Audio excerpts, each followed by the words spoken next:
बच्चों, आज हम लोग बात करेंगे सर्वनाम के विषय में। और उससे पहले कबीर के एक दोहे के साथ हम अपनी बात का प्रारंभ करते हैं। कबीर जी कहते हैं, माटी कहे कुम्हार से, तू क्या रोंदे मोए, एक दिन ऐसा आएगा मैं रोंदूंगी टोए। कहने का तात्पर्य यह है कि जीवन की स्थितियां कैसी भी हों, कितनी भी विकट से विकट हों, एक समय के बाद उन स्थितियों में परिवर्तन आता ही है और हमारे जीवन को सकारात्मक रूप में वह स्थितियां लेकर के जाती हैं। यदि हम बात करें सर्वनाम के विषय में, तो सर्वनाम वह शब्द हैं जो कि वाक्यों में संज्ञा के स्थान पर प्रयुक्त होते हैं। हम कह सकते हैं कि भाषा विज्ञान और व्याकरण में सर्वनाम वह शब्द हैं जो संज्ञा या वाक्यांशों के स्थान पर प्रयुक्त होते हैं। यदि सर्वनाम के भेदों पर हम चर्चा करें तो मुख्य रूप से सर्वनाम 6 प्रकार के होते हैं।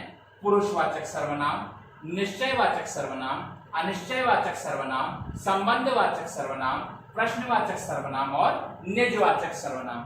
पुरुषवाचक सर्वनाम से हमारा तात्पर्य सर्वनाम के एक ऐसे रूप से है जिसमें वक्ता, श्रोता और अन्य पुरुष तीनों मिलकर के कहीं ना कहीं शब्दों के माध्यम से ध्यान इंगित करके संज्ञा शब्दों के स्थान पर प्रयुक्त होते हैं। जब वक्ता स्वयं की बात करता है तो उसे हम कहेंगे, जब वक्ता स्वयं की बात करेगा तो उसे हम कहेंगे उत्तम पुरुष। जब वक्ता श्रोता की बात करेगा, सुनने वाले की बात करेगा, तो उसे हम कहेंगे मध्यम पुरुष। जब श्रोता और वक्ता मिल करके किसी अन्य पुरुष, किसी अन्य व्यक्ति की बात करेंगे तो उसे हम कहते हैं अन्य पुरुष।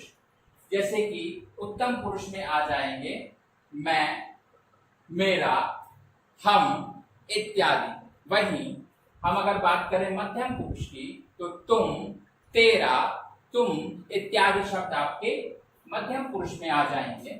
वहीं अन्य पुरुष में थर्ड पर्सन, तृतीय व्यक्ति की बात होगी जो उस पूरी चर्चा में कहीं पर भी उपस्थित नहीं। जैसे कि वे, वे दोनों, वे सब इत्यादि शब्द आपके अन्य पुरुष, तृतीय पुरुष में आएंगे। इसके बाद यदि हम निश्चयवाचक सर्वनाम की बात करें तो सर्वनाम का वह रूप जिससे किसी भी व्यक्ति, वस्तु, स्थान की निश्चितता का बोध हो, निश्चित रूप से होने का बोध हो, उसे निश्चयवाचक सर्वनाम या संकेतवाचक सर्वनाम कहते हैं। क्योंकि यह एक दिशा विशेष, एक व्यक्ति विशेष, एक स्थान विशेष की ओर ध्यान इंगित कराता है। जैसे वे बाहर गए, इस शब्द में, इस वाक्य में वे जो शब्द है, वे शब्द कहीं ना कहीं एक निश्चितता की ओर ध्यान इंगित कराता है। वह मेरा मित्र है, इस वाक्य में कहीं ना कहीं यह जो वह शब्द है वह एक निश्चित भाव को प्रकट करता है। अस्तु यहाँ पर निश्चयवाचक सर्वनाम होगा। वहीं अनिश्चयवाचक सर्वनाम की बात करें जहां पर अनिश्चितता का बोध हो, जैसे कोई, कुछ, कोई दरवाजे पर खटखटा रहा है, कुछ तो गड़बड़ है इत्यादि शब्दों में अनिश्चयवाचक सर्वनाम का प्रयोग हुआ है।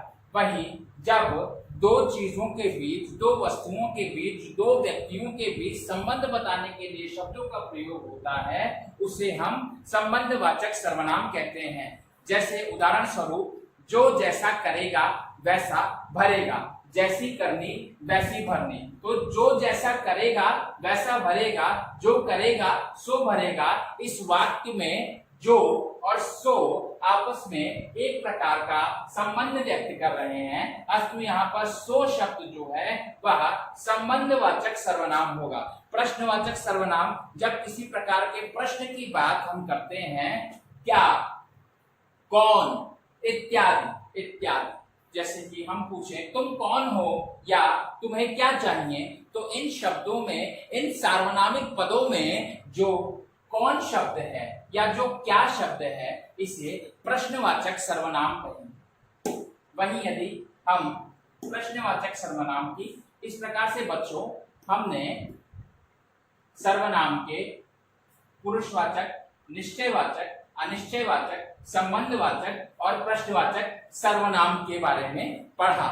वहीं यदि हम निजवाचक सर्वनाम की बात करें तो जब मैं स्वयं की बात करूंगा, जब हम निज की बात करते हैं, जहां पर निजता आ जाती है, वहां पर निजवाचक सर्वनाम होता है। जैसे मैं अपना काम अपने आप कर लूंगा, या मैं अपना भोजन आप बना लूंगा, मैं स्वयं ये कार्य कर लूंगा। तो ये जो स्वयं, अपना, आप इत्यादि शब्द हैं जो निजता का बोध करा रहे हैं, इन्हें निजवाचक सर्वनाम कहेंगे। आशा है बच्चों आज का आपको ये चैप्टर समझ आया होगा, और आगे के प्रकरणों को हम अपने आगे के चैप्टर्स में, आगे की वीडियोस में समझते चलेंगे, सुनते चलेंगे। धन्यवाद।